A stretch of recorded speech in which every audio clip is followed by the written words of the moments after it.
As we get the Redhawks hopping in, Braden Maldonado, Malik Arrington, head coach Chris Victor. Guys, welcome to the set. Braden, how's it going? You know, long time no see. Malik, Zach, nice to meet you. Chris, how's it going?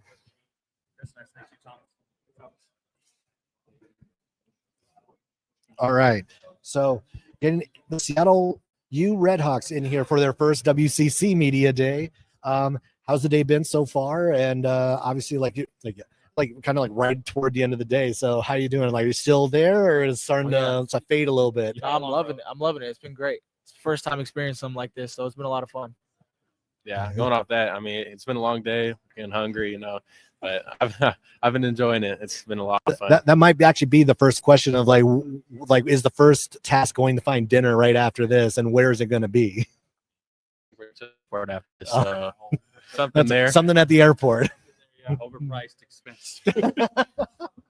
So when you take a step back and you look at your matriculation to this league, and we've talked to Coach about this, we've talked to Brady, we talked to you about this. It's a lot of hypotheticals. You know, what do you think about this? What do you think about that? Who's kind of stepped up? Now that you've kind of had some time to go through training camp, you've had time in exhibitions, you've seen how the team has responded to in-game adversity. What do you like about the progress that you guys have made? And, you know, what more do you want to, where do you want to see yourselves grow some more?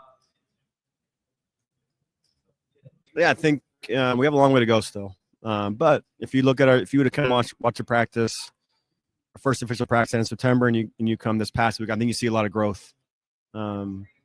Just how we compete, how connected we are, how physical we are. We're getting better, so we're going in the right direction. Now we've got a long way to go. We play a week from Monday, so it's coming upon us. And I don't expect our team November, first week of November, to be maxing out or reaching our potential. But if we keep going in this direction and keep getting better and better every week, it's a good sign for us. Defensively, we make no bones about how good you guys are on that end of the floor. Adding a guy like Brock Felder into that mix, how's he kind of elevated it to even almost quote unquote a different standard, and trying to make the whole unit as a whole be a well-oiled machine? Yeah, Brock's made an impact on that end. We scrimmaged Montana, and I think he had 5 or 6 blocks in 12 minutes. And when he's on defensively, he's a difference maker. Physicality, athletic, and you got great timing off the floor. So him in there blocking shots and doing his things has been noticed in practice, and even in our first scrimmage against Montana. One more for you before we hop to the players, is the thing that Zach and I were making note of is that the more you make strides offensively as a whole, I feel like the higher your ceiling is. How have you made strides offensively, and where do you feel like you're still trying to make sure you have the right pieces to the puzzle? I think one of the things in the offseason was to bring in some skill, brought in some guys that can shoot the basketball, and we're trying to play faster this year. I think one of the ways that we can get better is to play a little faster with a little more pace. I think last year we were playing slow, that hurt us at times. So we can play a little faster, get up on the court a little quicker. And then, like I said, I think we added some skill to certain positions to stretch the floor a little bit more, shoot a little better from three to help us give us some more spacing on the offensive end. So for the guys, what have the practices been like? Because it feels like there's been this infusion of talent. How much tougher, how much more like intense have these practices been as you're starting to kind of get closer and closer to the season? I mean, they've been great. I mean, we've always had intense practices. We always go after each other, always very physical practice, not a lot of fouls being called. But I think it always helps us. Like I said, we get to the line a lot as a team, and I think that's due to how physical we are with each other in practice and how intense we get. Like, we hate losing against each other in practice. Like, if you're not on my team in practice, like, I don't want to talk to you. It's that type of thing. And I think that helps us in games, and it just helps prepare us for our opponents. So practices have been great. Like I said, they've been super intense. We've been getting after it, so it's been a lot of fun. Does the loser have to run? Oh yeah, losers are on the line. They absolutely are on the line. When you start to think about some of like the new guys who have come in, and you two coming back and kind of being the leaders of this squad, of like what have you been able to kind of like pass on, or how have you been kind of teaching the guys of like the standard that you guys have and what it means to be a Seattle Redhawk? I mean, I would just say just leading by example and doing those things. I mean, me and him both were in that same position where we're learning all the new defensive tactics. Like, I came from a school that would let middle happen. We would force the other way, and then coming here, we're a no middle team. So like just being able to help them learn in a really like opening way, because we've been there, and I know it's hard to adjust to things like that. So especially me and Braden, we've been just like trying to lead by example and show them those things, because it's easier to visually see that. So when you guys take a step back and you took stock of, you're departing the WAC, you come to the WCC, where were you both challenged the most by Coach Victor and the staff to get better, and how ultimately have you risen to that challenge, or how much farther do you think you have to go to meet the challenges that were put out before you guys? Well, I'll just speak for me personally. We're obviously going into what a lot of people say is a better conference, a more known conference, bigger teams. So for me, it would be physicality, just getting more physical, getting stronger, being able to hold up on the defensive end of the ball. And then I think leadership, like we said, that goes a long way in our program, especially with the new guys that we have. So he really challenged me to make sure our guys are always ready for practice, make sure the guys are getting their extra shots up, getting work in and stuff like that, and make sure that we're not taking this opportunity for granted and we're going in and we're all into this. So for me, it was getting bigger, being more physical on defense, and another leadership role is just making sure everyone's prepared, holding guys accountable. Malik, for you? yeah, I mean, I think it's just me being able to just lead the whole team, run the show. That's been a main part of my game, is just being able to direct guys where they need to be, and run the show, take care of the ball, those things. I mean, that's been a big challenge for me, is just, getting more comfortable running the show over here. Did have a year here, but I feel like I've, over the summer, learned a lot more things, especially after last year, and just taking those things I learned, those skills, and applying it to my game. You both have mentioned leading by example, and that's obviously one area of leadership. How have you guys come to terms with owning your voice on the court and off the court? Because that's not a linear process for everybody. It's, in high school, maybe in a different role. Now in here, you're expected to lead, be vocal, both on the court and off the court. How have you guys come to own your voice? Yeah, I think a lot of the guys, they respect us. They know we've been here, especially like the younger guys. I enjoy like teaching them new things.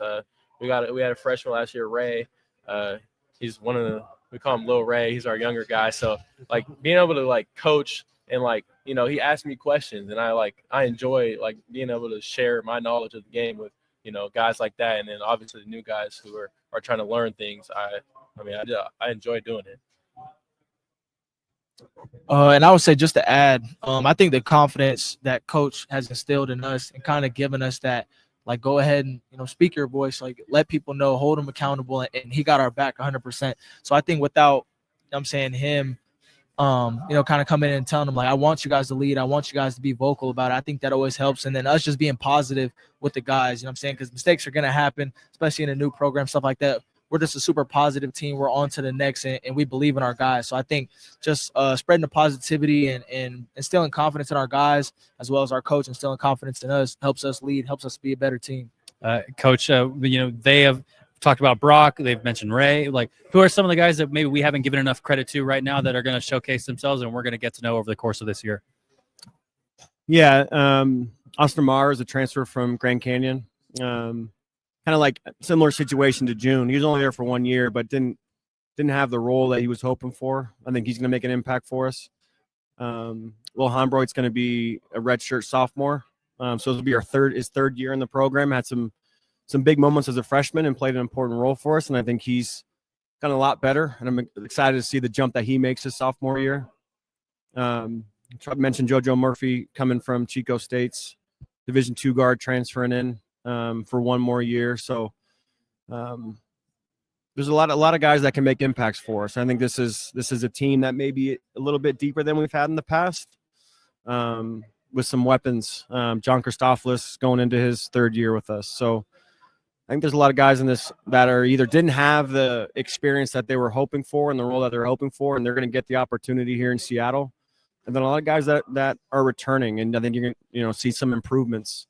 Braden and Malik are two of them that last year was a good year for them, but it was a lot of learning, a lot of growing. And I think this year they're way ahead of where they were to start last season. And then you're going to see kind of two different players than you saw last year. So a lot of different guys in this roster, a lot of different guys that can make impacts for us, and that's part of the fun of the season is kind of see how it all shakes out.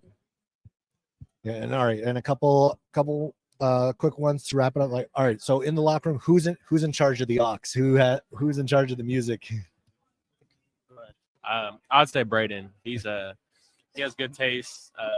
Anytime he's on the aux, it's always a banger. So I would say Braden's definitely in charge. You're gonna back that up? Yeah, it's definitely me. It's definitely me. And then my second is Leak. Like if I'm not in there or if I don't have like the phone in there, Leak will take over. But it's definitely us too. There's a couple guys that can't be trusted on the aux. So yeah. Will they be named or unnamed? I'm gonna keep them in the shadows for now. You know what I'm saying? I'll give them some time to get their music up a little bit. Yeah, give them time to they've been put on notice. They get their game up. What do you play that what do you two both play that kind of like stands out above the rest? I mean we're so versatile, but I think like we just have really good hype music.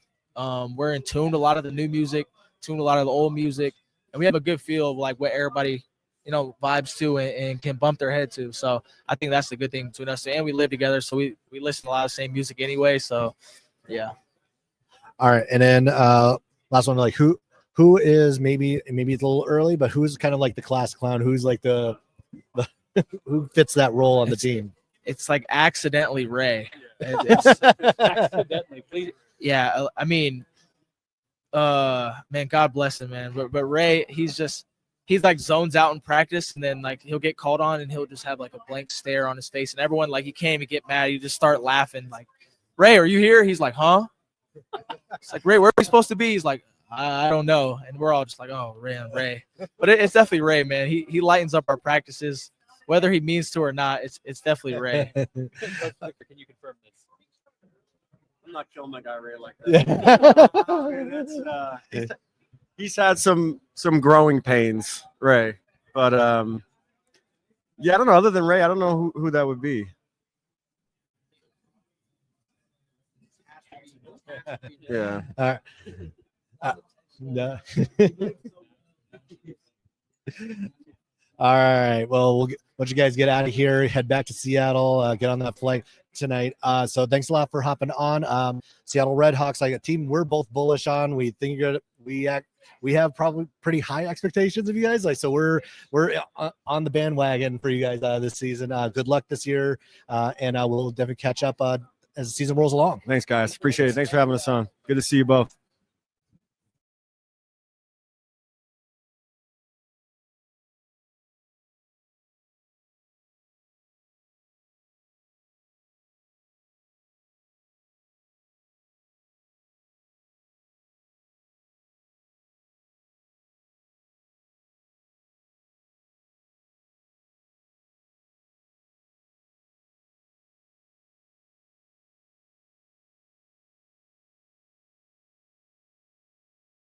there.